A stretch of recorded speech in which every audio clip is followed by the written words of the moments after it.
selalu tanpa kabut yang pekat, namun kasih-Mu nyata padaku pada waktu-Mu yang tepat. Mungkin langit pun tak terlihat, tertutup awan tebal, namun hatiku kan tetap kuat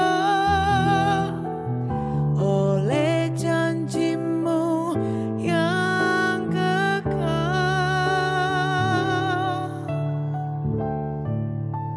Seperti pelangi sehabis hujan, itulah janji setia-Mu Tuhan. Di balik dukaku telah menanti harta yang tak ternilai dan abadi.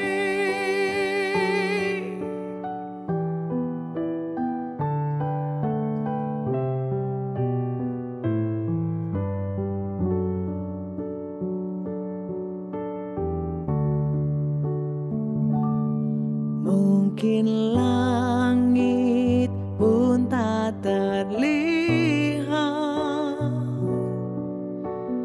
tertutup awan tebal, namun hatiku kan tetap kuat oleh janji-Mu yang kekal. Seperti pelangi sehabis hujan, itulah janji setia-Mu Tuhan.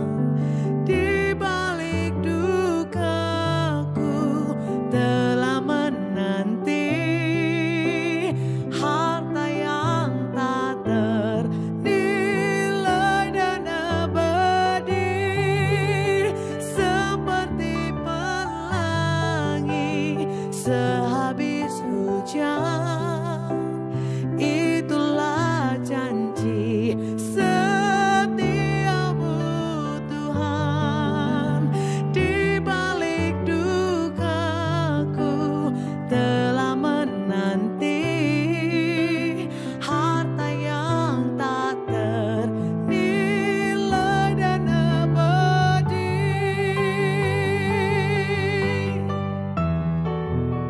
Seperti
saudaraku yang dikasihi oleh Tuhan Yesus Kristus, ada satu pesan yang saya mau sampaikan, pesan yang sangat singkat, tetapi menyangkut keberadaan kita ketika kita tinggal dalam dunia ini. Dunia adalah dunia yang bergelora, dunia adalah dunia yang bergejolak, dunia adalah dunia yang terus mengalami chaos, mengalami kacau balau, mengalami krisis demi krisis. Dan kita tinggal di tengah-tengah dunia yang tidak menentu.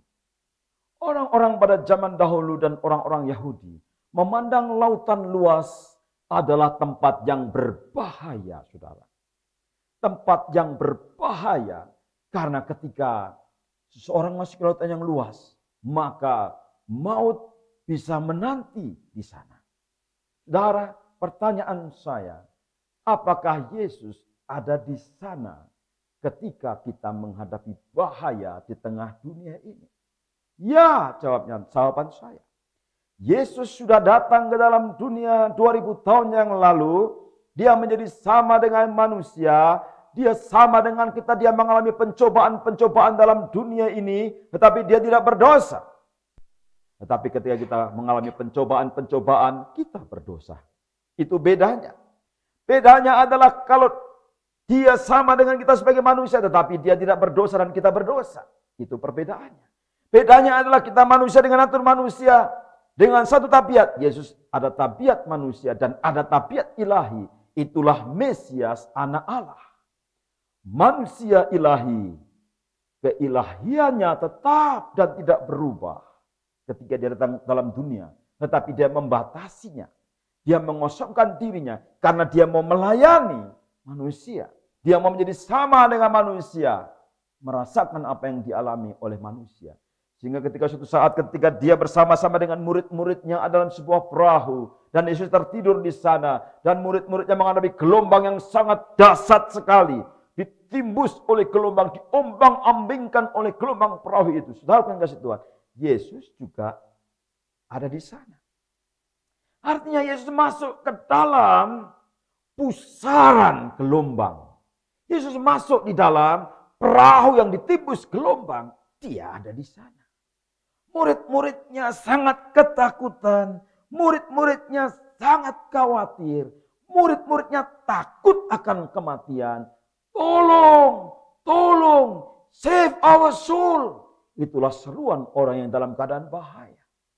Tolong, tolonglah, kita binasa. Saudaraku yang dikasihi Tuhan. Ketika kita dalam keadaan yang tidak menentu dalam hidup ini. Ketika hidup ini menjadi begitu sangat berat dan susah. Ketika jalan kita menjadi tertatih-tatih. Ketika kita melewati lorong kegelapan. Ketika kita menghadapi pencobaan-pencobaan yang bertubi-tubi dan tidak berhenti. Ibaratkan sebuah tiupan gelombang dunia ini. Melanda hidup saudara. Melanda hidup kita. Manusia dalam dunia ini. Tetapi satu hal. Tuhan ada di sana. Tuhan siap menolong. Tuhan siap sedia. Karena ketika Tuhan mendengar teriakan minta tolong. Kemudian dia bangun. Dan ia berkata kepada mereka. Mengapa kamu tidak percaya? Rupanya saudara yang dikasihi Tuhan. Yesus ingin melihat. Mengizinkan kita di dalam keadaan yang terpojok, terpepet, terhina, terluka, dalam keadaan bahaya, bahkan bahaya kematian sekalipun. Yesus mengizinkan, tetapi Yesus ingin melihat respon. Respon orang yang dalam keadaan bahaya adalah takut. Itu alamiah. Semua orang punya rasa takut. Tetapi respon murid-murid Yesus yang seharusnya, respon orang-orang yang percaya seharusnya adalah meneguhkan iman percayanya. Tuhan, aku percaya bahwa aku tidak akan mati. Tuhan, aku percaya bahwa aku akan tetap hidup. Tuhan, aku percaya bahwa kalau aku percaya kepadamu, aku tidak binasa. Itu janji Tuhan bagi kita. Ada banyak orang yang mengalami melewati maut, melewati kematian. Seharusnya dia sudah mati tapi dia hidup. Mengapa? Karena dia percaya kepada Tuhan. Rasul Paulus dipakut oleh ular tedung dan dia seharusnya mati, tetapi dia hidup. Ada banyak orang yang percaya dan banyak orang siapapun juga yang hidup walaupun melewati pandemi. Dan kita yang masih hidup sampai hari ini, kita bisa melewati pandemi. Itu karena Tuhan memelihara hidup kita. Sang hidup itu ada di dunia ini. Selama Tuhan tidak mengizinkan kau mati, engkau tetap hidup. Walaupun engkau dalam keadaan bahaya. Apapun, bagaimanapun keadaan engkau. Tuhan berdaulat atas hidup saudara. Tuhan berkuasa atas hidup saudara. Jadi saudara jangan takut. Percayalah. Dan saudara, Yesus menunjukkan keilahiannya. Lalu dia bangun, dia menghardik angin. Dan danau itu menjadi teduh karena Yesus berkuasa atas alam. Yesus berkuasa atas kuasa-kuasa kegelapan yang menguasai alam. Yesus berkuasa atas seluruh alam semesta. Namanya adalah Yehova Sebaot, Tuhan semesta alam. Tuhan di atas alam.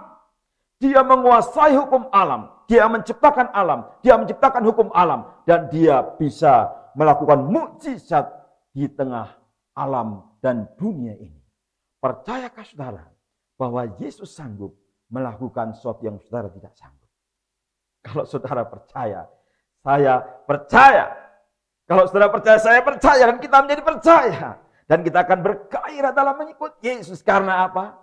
Memang dinamika dunia ini, saudaraku, tidak menentu. Tetapi kuasa Tuhan Yesus lebih besar dari kuasa dinamika. Dinamika, gejolak-gejolak, gerakan-gerakan yang tidak menentu di dalam dunia ini. Percaya Yesus dan kau akan mengalami keteduhan. Percaya Yesus dan kau akan mengalami damai sejahtera. Karena namanya adalah Raja Damai. Shar Shalom, Prince of Peace. Kiranya damai dari Tuhan meneduhkan hidupmu. Sekarang juga percayalah Yesus. Tuhan Yesus, saya mengaku bahwa kami sering khawatir. Kami sering takut. Kami sering gundah gulana. Kami menjadi begitu merana. Kami seakan-akan sudah mau mati saja. Saudara yang dikasih Tuhan, ketika kita berdoa seperti itu, aku sudah mau mati saja, atau aku sudah tidak berdaya. Saat inilah Tuhan mau melakukan mukjizat dalam hidup kita. Dan ketika saudara berdoa, Tuhan akan menjawab doa saudara. Percaya Yesus sekarang juga dan terima pertolongannya. Demi nama Yesus, saat ini pertolongan atas hidupmu.